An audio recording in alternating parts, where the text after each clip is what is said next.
How important is the color of the ad? Generally speaking, it's a color change, which is your first ad. So you get the opposite color green, and then the red takes it out, right? It's a green bar. It's a GBI. But do you need to see green? Can it be red? Ah, okay. I see what you're saying. That's actually a good question. I'm in this igniting event here, right? Boom. Okay.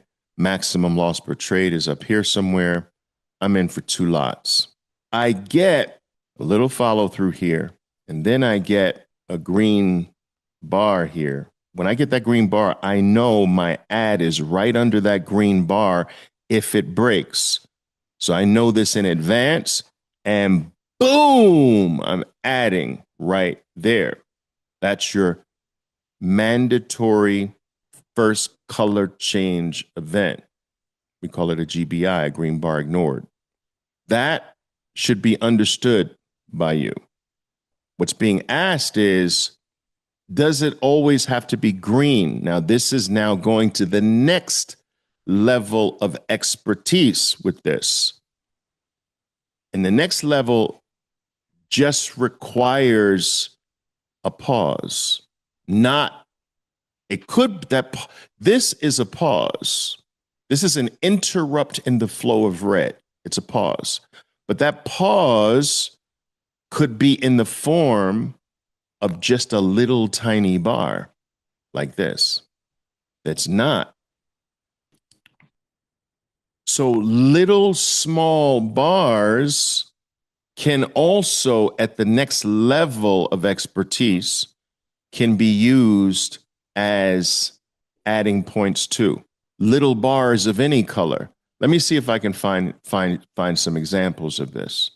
Even if this little bar is red, it can be used as an entry if it breaks, just because the little bar is a pause. Every little bar is a pause. Here's a perfect one, guys. Coin is perfect. Let me show you. Let me show you the perfect scenario here. You see that pause bar after bar one? It's not green, it's a pause. The next level of expertise, you can count this as like a green bar. Boom, add. So yeah, so that's an excellent question, but it's not what I would tell a trader starting with me on day one.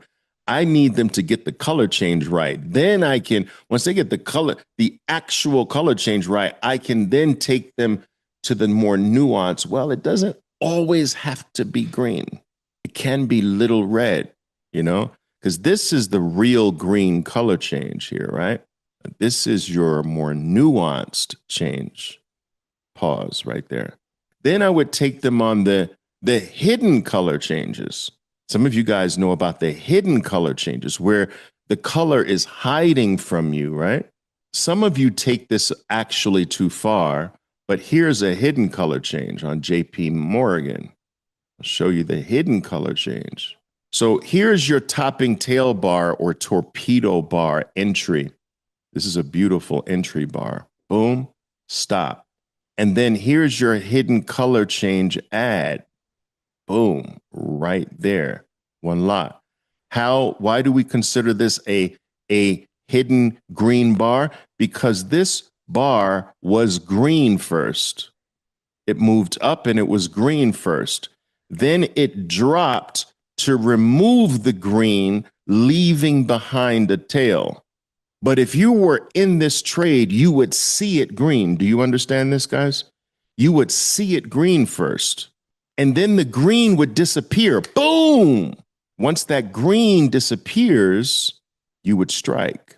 So that's the hidden color change.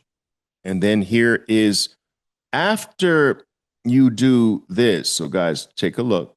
I know you know this, but indulge me a little bit. So let's say you're in, right? Profit take. What's next? I'm going to stop to break even, right? But what's next after this? Break even and pull back add. Yep, you see it. And then when your stock gets here, what's next? After this, Pivot 1, stop adjustment. What's next? New low profit take. But your new low profit take should be what? 1 bar or 2 bar? I like the 2 bar. So I think I like the 2 bar. So you see how you got the new low here, but it's not 2 bar yet. So you're taking profits here. Why not this bar? Why not take profits on that one? Comes after green bar. Right. Excellent. So you should not be taking profits on a bar with that's green next to it.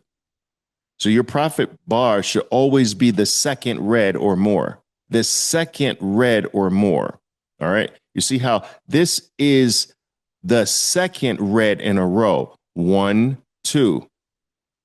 This is only 1 red in a row. Green is before it. This is only 1 red in a row.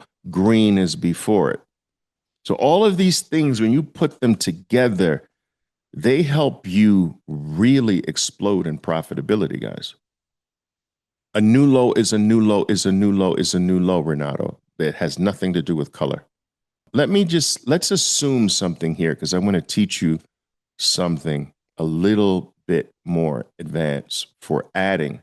So let's say your 1 minute mark was here. You grab 2. Stop. This is an anticipatory entry. You anticipate it, meaning that you did it before you entered before the bar even finished trading. What's the other type of entry that you could apply? Confirmation, right? So what if you added on confirmation whenever you add on anticipation? If the anticipation is early, then some traders would add on the confirmation too, so they get anticipation entry and confirmation entry. And the really aggressive traders, if they get a color change after they add again, they would have 2 adds in addition to their initial play. Diego says, sometimes when the first bar keeps expanding, I add into that bar as well. Yeah, that's advanced, Diego. That's fancy. That's fancy. In a sense, that is exactly what that's a version of what I'm saying about the confirmation entry after anticipation, because if you're like, wow, if this bar gets a little bit bigger, I'm getting in. And let's say it gets a little bit bigger. I'm going to draw a little, boom. And it's like, I don't need to see any more. I'm getting in, boom. After 1 minute. But it keeps, from your entry, it keeps growing. Now, what Diego is saying, I often add another. It's advanced, but yeah, it's fine. If you will never lose more than your maximum loss per trade, isn't every trade the same risk? So think about this, guys. Think about this. You can't have a riskier trade, a trade more riskier than another trade, if every trade has a maximum loss that's the same. So how can one trade be riskier? This is a mental trick that your mind plays on you to make you think that this trade is more risky than the other trade. They can't be if all trades has the same maximum loss per trade.